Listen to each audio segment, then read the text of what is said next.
Hello students, in this lecture we are going to discuss how a complex function can be expanded in the form of the infinite series.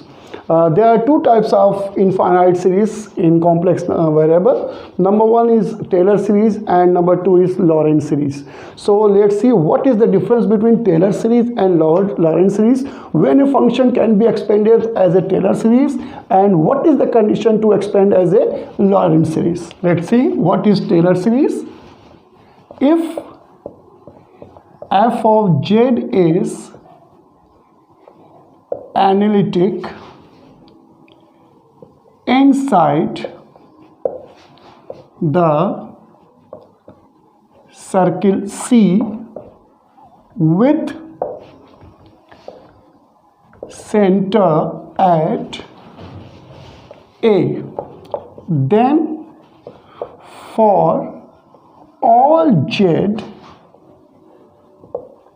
inside C, f of z is equal to f of A plus z minus A f dash A plus z minus A whole square by 2 factorial f double dash A so on and so forth plus z minus A to the power n upon n factorial fn A plus so on and so forth. Or you can write f of z is equal to summation an z minus A to the power n, where n is equal to 0 to infinite, where an is equal to fn A upon n factorial. Let z be any point inside the circle C. हमने ये मान लिया कि Z एक point है जो बड़े वाले सर्किल के अंदर है. अब हम एक सर्किल, छोटा सर्किल ड्रा करेंगे जो इस Z को भी कंटेन करेगा और जिसका सेंटर कहाँ होगा, A पे होगा. मीन दोनों का सेंटर एक ही है. C का भी सेंटर A है और जो छोटा वाला आप सेंटर सर्किल बना रहे हैं, ड्रा कर रहे हैं about z is equal to a के लिए, यहाँ ए पॉइंट के लिए, तो उसका भी सेंटर क्या है, ए है. ठीक. Draw a circle C1 with centre at A whose radius is smaller than that of circle C. Here Z is the point lying inside circle C1. Means यहाँ जो छोटा सर्किल आप बना रहे हैं Z उसके भी अंदर है. Let T be any point on the circle C1. ये देख सकते हैं T जो है इस सर्किल पे पॉइंट है. तो आप देख सकते हैं यहाँ T का जो डिस्टेंस है A से, ठीक है, वो Z के डिस्टेंस से बड़ा है. तो आप लिख सकते हैं mod of Z minus A is less than mod of T minus A. Mod distance show करता है, तो Z माइनस A ये दूरी ऑब्वियस सी बात है कि इससे कम है. तो you can get mod of Z minus A upon T minus A is less than 1. ठीक है. आपको जो एक्सप्रेशन है, जब भी आप टेलर्स थ्योरम का क्वेश्चन सॉल्व करने जाएंगे तो इसी बात का आपको ध्यान देना है. जो Z का टर्म होगा वो लेस देन 1 हमेशा होना चाहिए, जो भी आपको रीजन दिया हुआ होगा. ठीक है. ना 1 अपॉन T माइनस Z. आप इसको लिख सकते हैं 1 upon t minus A minus Z minus A. When you will open the bracket, a will be cancelled. Or you can write this equal to 1 upon, if you will take t minus a common, then what you will get? 1 minus z minus a upon t minus a. Means you can write 1 upon t minus z is equal to 1 upon t minus a, and yes, no doubt, 1 minus z minus a upon t minus a. Here this is z minus a. Okay, इसको आप ऊपर ले जा सकते हैं. You can write 1 upon t minus a, 1 minus z minus a upon t minus a inverse. आप देख सकते हैं, इसको हम बायनोमियल थ्योरम से एक्सपेंड कर सकते हैं. देयरफॉर आपको मिलेगा 1 upon t minus z 1 upon t minus a. Expand करिए 1 प्लस, ये सब प्लस प्लस प्लस होता चला जाता है. क्या हो जाएगा? Z minus a upon t minus a plus z minus a का whole square upon t minus a का whole square plus z minus a का whole cube upon t minus a का whole cube plus so on and so forth. You know the formula 1 minus x inverse, that will be 1 plus x square plus so on and so forth. ठीक है, तो इसी binomial theorem से हमने इस फॉर्मूले को क्या किया है? एक्सपेंड किया है. अब चूंकि आप जानते हैं since mod of Z minus a upon t minus A is less than 1, आप जानते हैं कि ये जो है बाउंडेड होता है, और बाउंडेड जो फंक्शन होता है therefore the series is uniformly convergent. ये सीरीज आपका बाउंडेड है, और कोई भी बाउंडेड फंक्शन जो होता है सीरीज वो यूनिफॉर्मली कन्वर्जेंट होता है. तो इसलिए अब अगर कोई सीरीज यूनिफॉर्मली कन्वर्जेंट है तो इसके हर टर्म का आप इंटीग्रेशन कर सकते हैं. तो you can give this equation number 1 multiplying equation number 1 with f of t upon 2 pi I and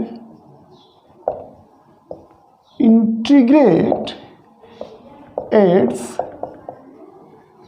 term by term with respect to t inside the circle C1. अब ये भी हमने आपको बताया कि अगर कोई सीरीज है वो बाउंडेड है, यहाँ फंक्शन बाउंडेड है, तो वो यूनिफॉर्मली कन्वर्जेंट होगा, और अगर सीरीज यूनिफॉर्मली कन्वर्जेंट है तो उसके टर्म बाय टर्म इंटीग्रेशन उसका पॉसिबल होता है.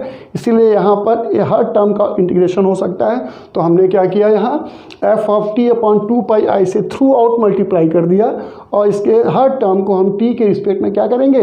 इंटीग्रेट करेंगे inside the circle C1. What you will get?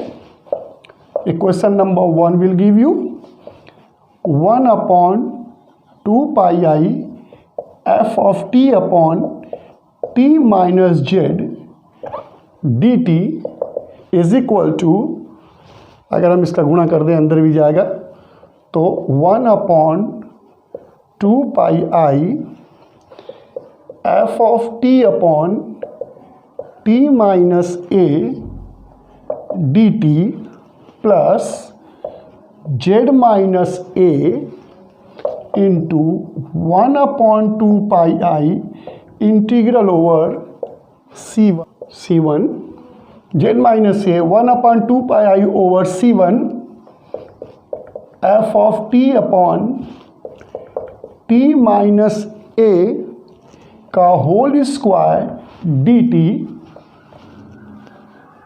Plus z minus a का होल स्क्वायर, यहाँ देखिए जेड माइनस ए का होल स्क्वायर, ये गुणा करेंगे तो क्यूब हो जाएगा, into 1/2 pi integral over C1 f of t upon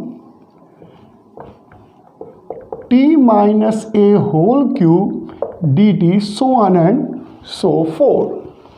ठीक, इसमें हमने कोई या कुछ नहीं है, आप देख लीजिए, टी माइनस ए से मल्टीप्लाई किया, एफ ऑफ टी अपॉन 2 पाई आई से थ्रू आउट मल्टीप्लाई किया है, और C1 के ऊपर सबको क्या कर दिया, इंटीग्रेट कर दिया। ठीक है, by Cauchy's integral formula, therefore by Cauchy's integral formula we have, what is this?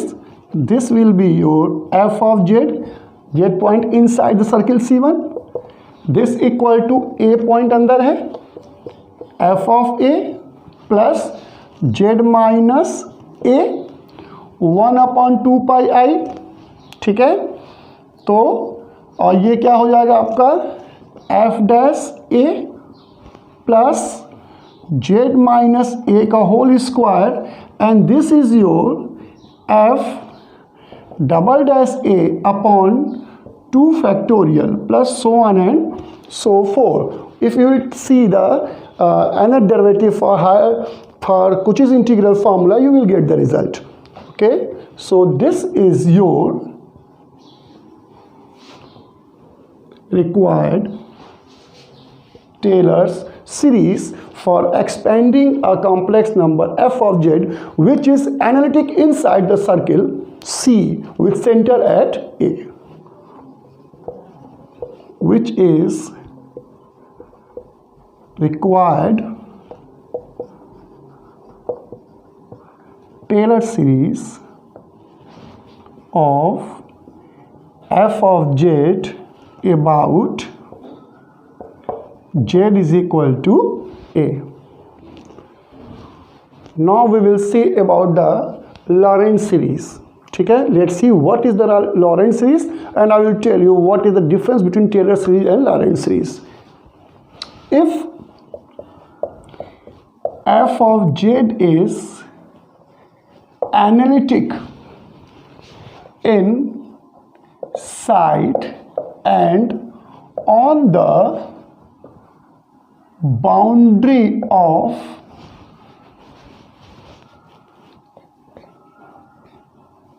annulus region, bounded by annulus region are bounded by two concentric circle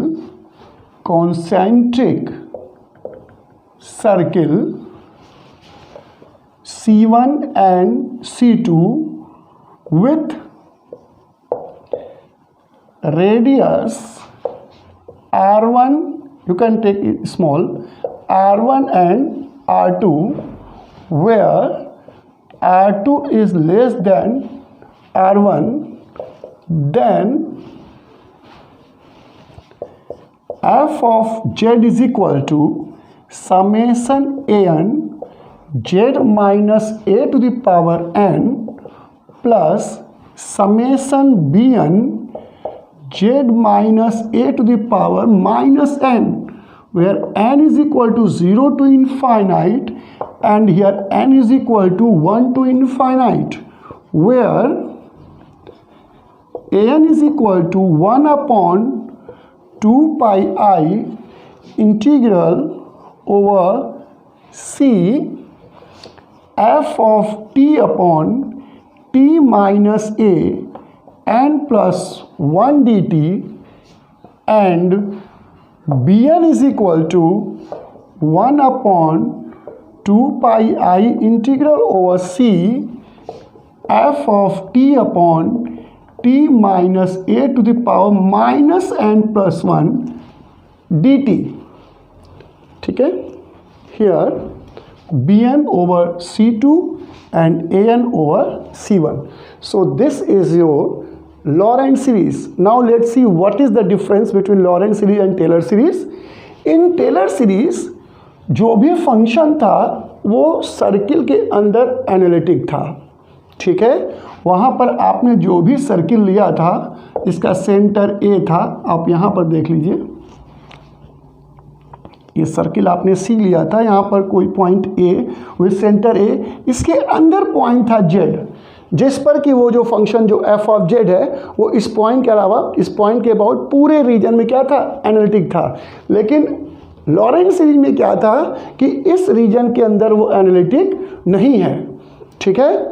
इसीलिए यहाँ पर हमने यहाँ पे दो सर्किल लिए हुए हैं कॉन्सेंट्रिक। यहाँ आप देख सकते हैं कि जो पॉइंट जेड है जिस पे फंक्शन आपका एनालिटिक नहीं है, तो उस पॉइंट को हम इस एनुलस में मानेंगे, ठीक है, इस सर्किल के अंदर नहीं। और एनालिटिक में क्या था कि पूरे रीजन में जो है वो एनालिटिक था, लेकिन यहाँ पर उस पूरे रीजन में एनालिटिक नहीं है, सर्किल के अंदर एनालिटिक नहीं है। तो हमने क्या किया कि जिस सर्किल के अंदर वो एनालिटिक नहीं है उसको हमने छोड़ दिया, उसके अंदर एक छोटा सर्किल हमने माना है, और इस जेड को इनर सर्किल से बाहर। अब हम ये मानते हैं कि ये जो जेड है वो इस एनुलस में क्या है, एनालिटिक है, इसके अंदर एनालिटिक नहीं है, तो इस रीजन को हमने छोड़ दिया। लेकिन कॉन्सेंट्रिक सर्किल है, दोनों का सेंटर क्या है, एक ही है, ठीक है।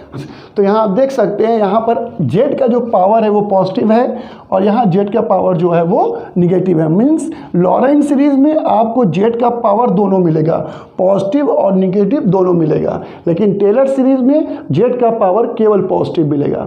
मीन्स अगर कोई फंक्शन आपका किसी रीजन के अंदर एनालिटिक है तो उसको हम as a Taylor series expand कर सकते हैं, वहाँ पर आपको जेड का पॉजिटिव पावर मिलेगा। लेकिन अगर कोई फंक्शन किसी रीजन के अंदर किसी पॉइंट पे एनालिटिक नहीं है तो भी उसको हम एक्सपेंड कर सकते हैं, लेकिन वहां पर आपको दोनों जेड के दोनों पावर मिलेंगे, पॉजिटिव और निगेटिव बोथ। तो अगर किसी क्वेश्चन में किसी प्रॉब्लम में आप फंक्शन को एक्सपेंड करते हैं और आपको ये पता नहीं है और आपको रिकॉग्नाइज करना है कि ये कौन सा सीरीज है, टेलर सीरीज है या लॉरेंट सीरीज है, तो सिंपल सा तरीका है। और जेड का पावर अगर पॉजिटिव और निगेटिव दोनों मिले तो वो लॉरेंट सीरीज है, और अगर जेड का पावर केवल पॉजिटिव मिले तो वो टेलर सीरीज है। Thank you very much.